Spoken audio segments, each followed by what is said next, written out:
Curiosidades sobre o diabetes. Um trabalho realizado pelos discentes Daniel Almeida, Maria Eduarda Assis, Maria Eduarda Vieira e Monique Grigion, com a participação da convidada especial e nutricionista Luciane Dornelas. É verdade. Pessoas com diabetes podem comer frutas à vontade? Acho que à vontade não. Mito? Ok, então vamos ver. Pessoas com diabetes podem comer frutas à vontade? Não é ideal que pessoas com diabetes comam frutas à vontade. Afinal de contas, as frutas são fonte de carboidratos também. E a quantidade de carboidratos muito alta pode aumentar esse açúcar no sangue, que é o tal do carboidrato. O que a gente deve fazer? Usar unidades menores e tentar fazer uma combinação entre proteína, gordura e fibras junto com carboidrato, para a gente diminuir a velocidade com que essa glicemia aumenta. Isso já vai ajudar bastante. Outro ponto importante também é evitar suco, porque o suco a gente deixa a fibra toda para lá e concentra aquela quantidade de açúcar da fruta toda no líquido. Muito verdade. Alimentos diet, eles podem ser consumidos livremente na dieta de uma pessoa com diabetes? Eu acredito que seja verdade. Verdade? Sim. Por definição, o alimento diet é aquele que não contém algum componente. Por exemplo, ele pode não conter açúcar, ele pode não conter sódio. Pensando num chocolate, por exemplo, a gente pode ter um chocolate zero açúcar. Só que muitas vezes não significa que esse chocolate vai ter menos calorias, porque vão adicionar mais gordura na composição dele, por exemplo.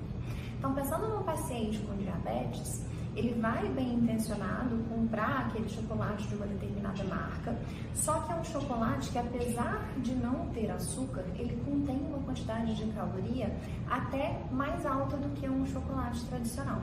Pensando que diabetes pode estar ligado a uma síndrome metabólica, esse paciente pode ter obesidade também, então isso vai prejudicá-lo da mesma forma, porque ele vai estar adicionando ali calorias que ele nem sabia na sua dieta.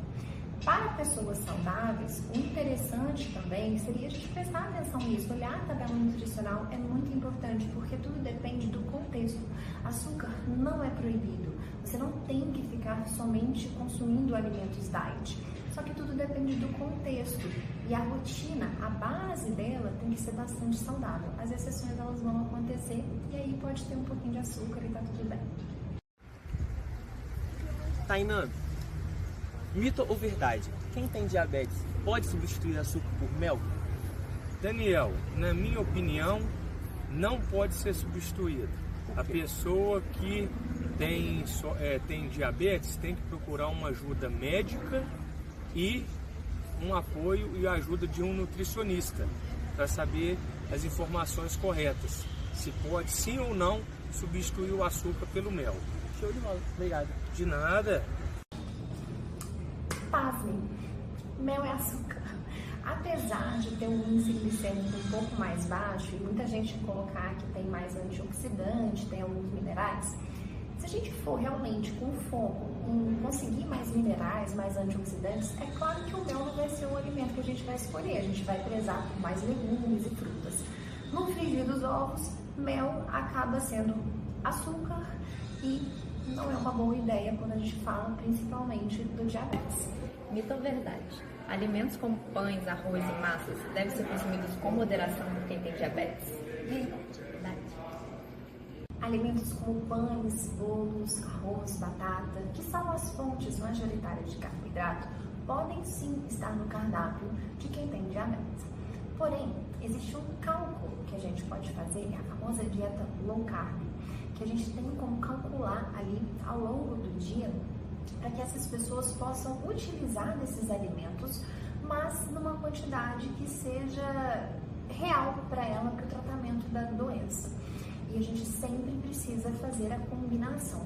A gente nunca deve colocar apenas uma fonte de carboidrato isolada, fazer essa combinação com a proteína, como eu já disse a proteína, a fibra e a gordura ajuda bastante a gente não ter esses picos de glicemia. Então, por exemplo, vai comer um pão? Coloca colocar ovo.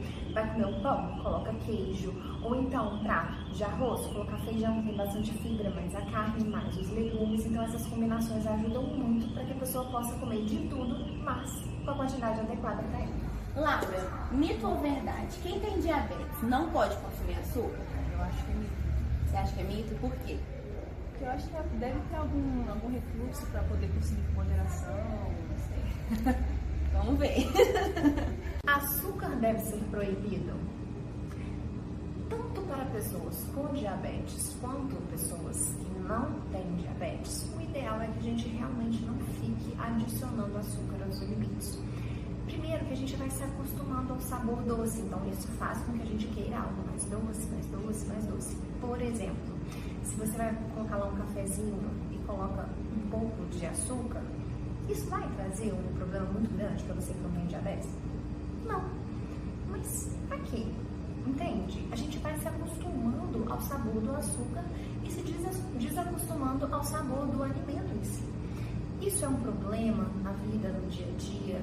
Bom, na rotina, a gente devia realmente tirar, pensando de uma forma mais nutricionalmente saudável.